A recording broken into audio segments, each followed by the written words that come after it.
নিজের প্রিয়জনের মৃত্যুটা যে এতটা কাছ থেকে দেখতে হবে সেটা কোনোদিনও কল্পনাও করেনি শ্রোতা। বন্ধুরা, ভিডিওতে লাইক দিয়ে দেখতে থাকুন। যে মুহূর্তে কিনা রাইয়ের হঠাৎ করে প্রসব বেদনা শুরু হয়ে যায় এবং শ্বাসকষ্ট শুরু হয়ে যায়, ঠিক সেই মুহূর্তে অনির্বাণ স্রোতকে ফোন করে বলতে থাকে যে স্রোত, আমার কোনো মতেই মনে হচ্ছে না যে রাইকে আর বাড়িতে রাখাটা ঠিক হবে, কারণ রাইয়ের যথেষ্ট পরিমাণে লেবার পেইন শুরু হয়ে গেছে এবং তার পাশাপাশি ও শ্বাস নিতেও কষ্ট হচ্ছে, ঠিক আগের মতনই সিমটমস দেখা দিচ্ছে। অন্যদিকে স্রোত বলতে থাকে যে অনির্বাণ, তাহলে তুমি কিসের জন্য এখন অপেক্ষা করে বসে আছো বলো তো?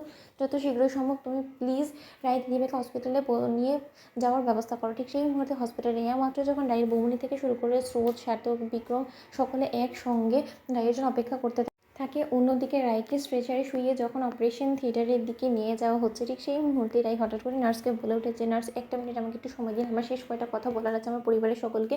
অন্যদিকে স্রোত বলতে থাকে যে দিদিভাই এখন আর আজে বাজে কথা বলে তুই কোনো মতো সময় লস করিস না, এতে করে তোর জন্য এই প্রত্যেকটা মিনিট অনেকটা মূল্যবান এবং এই মূল্যবান সময়গুলোকে তুই কোনো মতো নষ্ট করে নিজের জীবনটাকে আর মৃত্যুর দিকে ঠেলে দিস না দিদিভাই, দোহাই তোর। অন্যদিকে রায় ইচ্ছাকৃতভাবে নিজের অক্সিজেন মাস্ক সরিয়ে দিয়ে বলতে থাকে যে না স্রোত, আমি যে কথাগুলো বলতে যেতে চাই সেই কথাগুলো আমাকে অন্তত বলতে দে।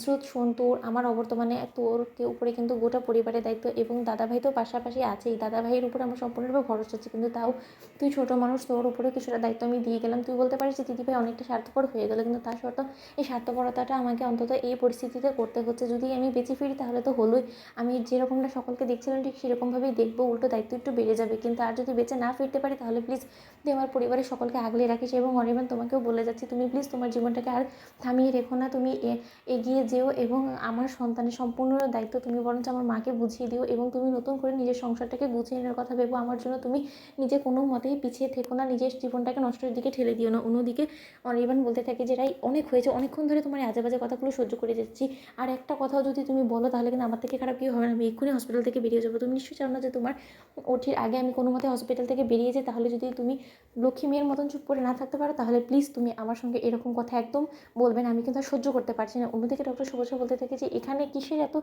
সকলের গপ্প চলছে, আমি তো সেটাই বুঝতে পারছি না। আপনারা বুঝতে পারছেন না যে ওনার জন্য এখন প্রতিটা মিনিট কতটা ক্রুশিয়াল, এই ক্রুশিয়াল সময়টাতেও বা নার্স আপনারা ওনাকে নিয়ে এখানে দাঁড়িয়েছেন কেন আমি সেটা তো বুঝতে পারছি না। ওদিকে ওটি থেকে শুরু করে সকল কিছু প্রস্তুত হয়ে রয়েছে, শুধুমাত্র এখন ওনার যাওয়ার অপেক্ষা। অন্যদিকে রাইকে সঙ্গে সঙ্গে অপারেশন থিয়েটারে নেওয়া মাত্রই যখন স্রোত বলতে থাকে ডক্টর সুভদ্রাকে, ডক্টর সুভদ্রা প্লিজ রায় দিদিভাইয়ের অপারেশন থিয়েটারে প্লিজ আপনার সঙ্গে গোটা সময়টা জুড়ে থাকতে চাই, প্লিজ আমাকে এতটুকু অন্তত পারমিশন দিন, আপনি কোনো মতে আমাকে বারণ করবেন না, আমি কাছ থেকে রায় দিদিভাই ডেলিভারিটা দেখতে চাই।